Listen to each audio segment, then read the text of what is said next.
So we have sight alignment and sight picture as one of our fundamentals of shooting, which is called aiming, right?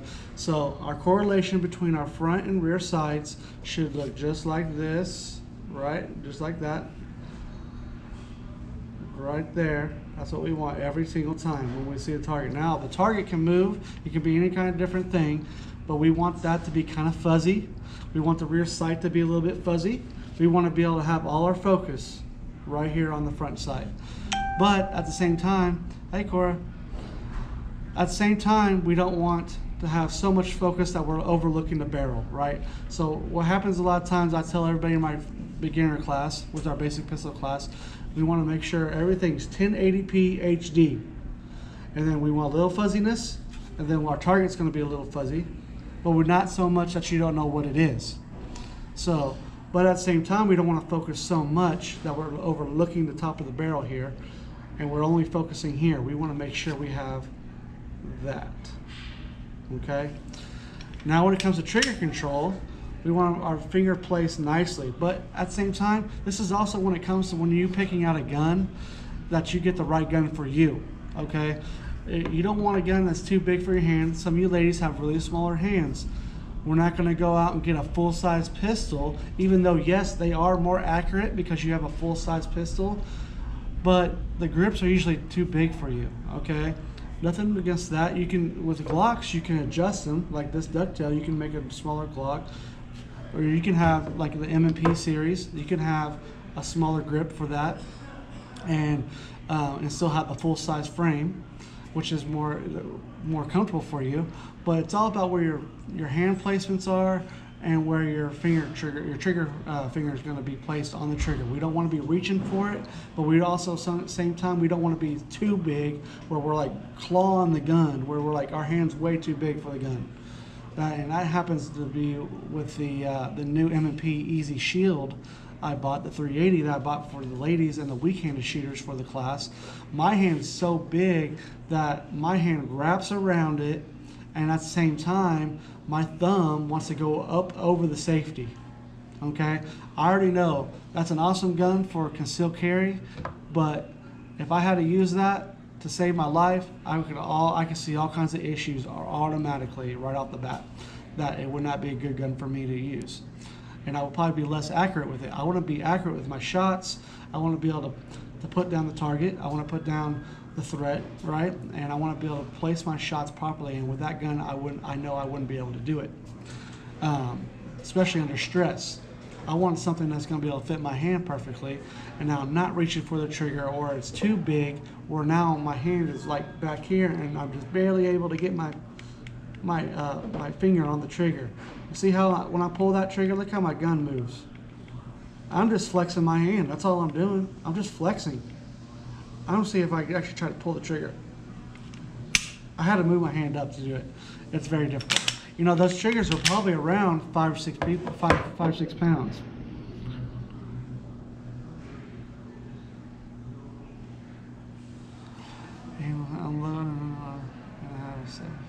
Andrea. That's very true, Andrea. Yep. And you know what? I don't want people to know I have a gun sometimes too. That's why I conceal carry, right? I keep all my firearms, you know, under wraps, right? And at the home, if it's not for home defense, it's going to be locked up in my safe. My ammunition is going to be separated. That's just how it is. I have kids. I have a 9-month-old and a 5-year-old. You know, my 5-year-old is very, you know, he's intrigued by things that Daddy does, especially as a firearm instructor. He sees me go out to classes. He's very curious, so he wants to know about that stuff, but we need to learn that stuff with safety and the proper ability to be able to hold a firearm and handle a firearm. When it's not being used, they're locked away, stored away, period. Now, if I have a home defense firearm, I'm going to have that locked away in some kind of box that only I can get to, and it can stay loaded inside that box, maybe on my nightstand or wherever you want it to be. And that's something that you are more than welcome to do, but have it locked up where you only have access. This is a big thing in my classes, especially my basic pistol class, is about unauthorized access, right? I don't want, you know, if I'm living at home with a felon, I don't want him to have access to that firearm because he could get in trouble. or her. Okay. Same thing with my kids. I don't want my kids to get hurt because I left a loaded firearm out on the on the desk or something like that. So I'm gonna be responsible, lock my stuff up, store my ammo separate from my firearms, so forth, so forth. Okay. Now, if I have my gun that I want to defend my house with, which I do have one, and I have it in a lockbox or somewhere easy access for me and me only. Okay. Even if you have one for your wife or your family member, make sure they have their own access. Okay. That you don't know about. Okay. Let them have their own access. That way, everybody has their own, and everybody's safe. Okay. Hey, David. Hey, Jonathan. I bet I'm sure it is, Andrea. 99% of us are really good gun owners. We practice gun safety. We're out there. We're trying to make a good name for ourselves and a good name for what we do, right? And every once we have these people that you've seen them all before. They're on YouTube. They're out there drinking and shooting shotguns by the fire, which is, I don't recommend any kind of alcohol around firearms, period. Drugs, alcohol, anything like that. They're out there, a guy gives his girlfriend who's never shot before a Desert Eagle, and she ends up smashing her face in. Yes, it's hilarious, but you know what? In hindsight, was that very smart? Does that make us look good? No, it doesn't. It makes us all look like idiots, okay? So let's not do that kind of stuff, okay, guys? Let's be responsible. Let's lock our stuff up. Let's do all that kind of stuff, When I came into the trade of firearms, I was a range safety officer at Wilshire Gun, and I've learned a lot when I worked up there. Just watching the ranges, taking care of people on the lines, and so I learned a lot about that kind of stuff and what the do's and don'ts, and I see how things can go bad pretty quick. Size button due to vision problems and having trouble actually. It is. Yeah, sometimes you might just have to switch eyes. There's a lot of people that are left-handed dominant, but right eye dominant. Some people are right hand dominant, left eye dominant. If you're having problems with it, maybe just switch eyes. It might take a little bit of time. I know everything comes with practice, okay, bud, Stephen, but really the best thing for you to do is, if you can't get that correlation between your hands and your eye when you bring up to your target, you might just want to do a little switch. Now you're going to have a lot more trouble because this eye is going to be your dominant eye, right? Or your left eye is going to be your dominant eye, but you're going to have to switch it. Are you left-handed as well? Are you left-handed, Stephen? And may someone say his license and they'll change their mind. Yeah.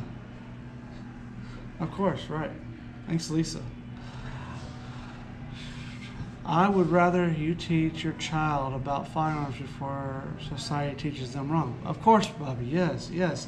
What happens every day in movies, man? Movies alone teach our kids that, out there shooting a machine gun, video games, stuff like that.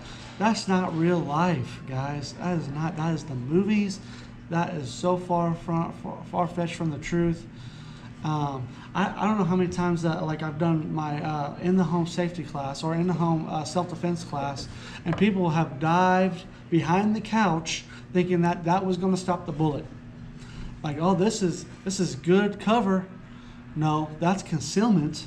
There's a difference, concealment and cover. But yet somewhere in their minds they have I've seen this guy jump behind this couch and it stopped every round that was shot at him. He survived. He ended up getting a bad guy. No. In real life, that guy gets shot 99.9% of the time, I promise you.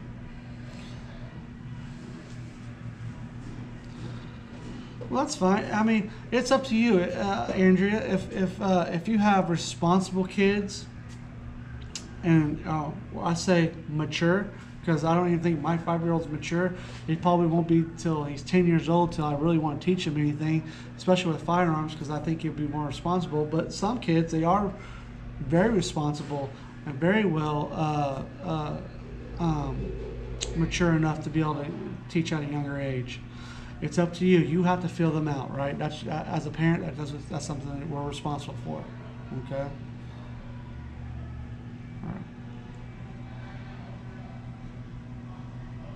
Yes. Yeah, and you know what? I do safety classes. I do free safety classes, guys.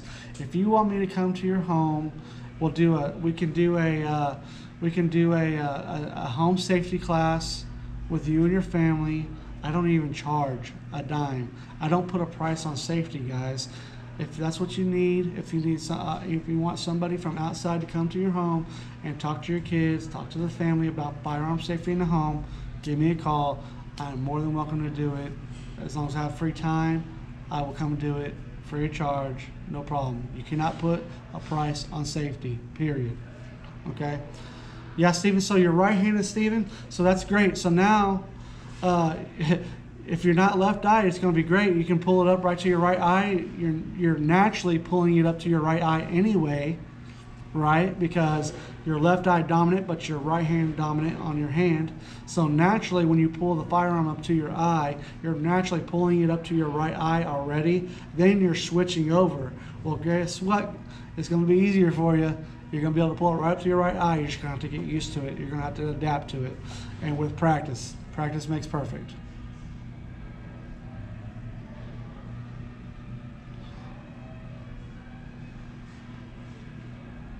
Yeah, yeah. Prescription eyewear is great. You can wear prescription eyewear with everything you do. February is a good month to buy a gun. Any month is good to buy a gun, guys. What's up, David? Finally made it. My range, but hey, I'm going to try to make it the 15th. Is that next Wednesday, I believe, or next Tuesday? Next Tuesday, the 2A meeting at H&H. I'm going to be there. I'm going to be there with all my bells and whistles for the 2A meeting. I'm going to try to be there for that. I do have some electrical classes that I'm going to be taking in here soon because I got to get my license for that as well. So I'm working on that real hard this year to get that done. So I'm going to be intermittent with that. But I'm trying to definitely make it that meeting. I want to make that meeting. So if you guys have any more questions, what's up, Kevin? Hey, Scott. I'm glad you guys can make it. Also, what we have been talking about is our fundamentals of shooting and what the two most important fundamentals of shooting are, and we ought to talk about that. Yes, Valentine's Day gift would be awesome. Forget the cards, forget the candy, forget the flowers. A gun. I think that's a great idea. But we also talk about the fundamentals of shooting. The two most important fundamentals of shooting are what? Trigger control and aiming. Aiming consists of the correlation of the front and rear sights, which that's called sight alignment. This gun is